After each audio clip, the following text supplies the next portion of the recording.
তো আসসালামু আলাইকুম বন্ধুরা, আজকে আমি পাট শাক শুকনাটা ভাজি করব। আর শুকনা পাট শাকটা আজকে আমি কিভাবে ভাজি করি আপনারা দেখতে থাকেন আমার ভিডিওটা।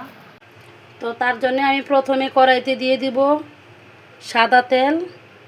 তেলটা একটু বেশি করে দিতে হবে। তো প্রথমে দিয়ে দিলাম কড়াইতে কাঁচামরিচ। মরিচটা হালকা লাড়াচাড়া দিয়ে নিব। কাঁচামরিচটা ভাজা হয়েছে, দিয়ে দিলাম কিছুটা শুকনা মরিচ। শুকনা মরিচটা একটু হালকা ভাজা নিব। এখন দিয়ে দেবো পেঁয়াজ কুচি। আর এটা পাট শাক ভাজি খাইতে হলে বেশি করে পেঁয়াজ রসুনটা অনেক বেশি লাগে, অনেক। মরিচটা পেঁয়াজটা এখন ভাজা হতে হতে আমি এতক্ষণে একটু পাট শাকটা রেডি করে নেব, ধুয়ে নিব।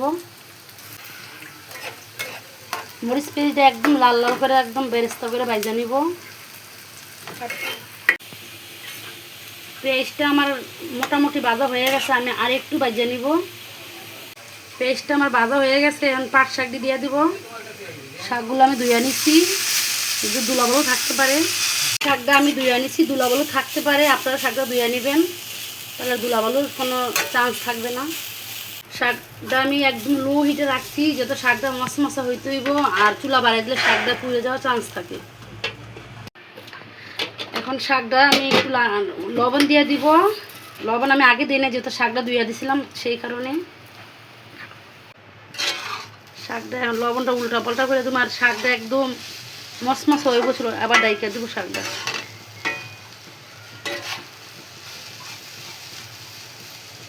এখন শাকটা আবার ডাইকা দিব। শাকটা আমার এখন প্রায় একদম মশমশা হয়ে গেছে, আর একটু মশমশা। আর এই শাকটা হইতে অনেক সময় লাগে। হ্যাঁ বন্ধুরা, আমার শাকটা এখন কত সুন্দর হয়ে গেছে গা। আর আপনাদেরকে আমি দেখাচ্ছি, দেখছেন শাকটা কত সুন্দর তেল তেল একদম গুঁড়া হয়ে যেতেছে ধরলেই। এখন এসে খাওয়া দাওয়ার পালা। তো বন্ধুরা, আমার শাকটা হয়ে গেছে এখন একদম পুরো মুসমুসে। আর আপনাদেরকে আমি দেখাচ্ছি শাকটা একদম গুঁড়া গুঁড়ো, একদম সাউন্ড হইতেছে শাকটা। বন্ধুরা, আমি এখন শাকটারে একদম সুন্দর করে পলিতে ঢুকাই রাখবো। ঢুকাই একটা কৌটাতে এভাবে নিচ্ছি, আমি একটা বাটি নিচ্ছি প্লাস্টিকের। এখন এভাবে রাখলে শাকটা অনেক মশমশে থাকবো অনেক দিন। শাকটা আমার ঢুকানো হয়ে গেছে, এখন এটা আমি সুন্দর করে পলিতে ঢুকাই একদম মুখ আটকে রেখে দিলাম। আর ওটা আমি রাখছি বাদ দিয়ে খাওয়ার জন্য। তার জন্য আমি শুকনো মরিচ ভাজা নিচ্ছি পাট শাকটা খাওয়ার জন্য।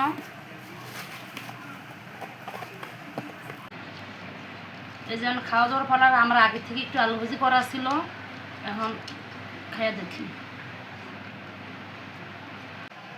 আজকের মতো ভিডিওটা এই পর্যন্তই। আমার ভিডিও যদি ভালো লাগে লাইক ও সাবস্ক্রাইব করে আমার পাশে থাকবেন। আল্লাহ হাফেজ।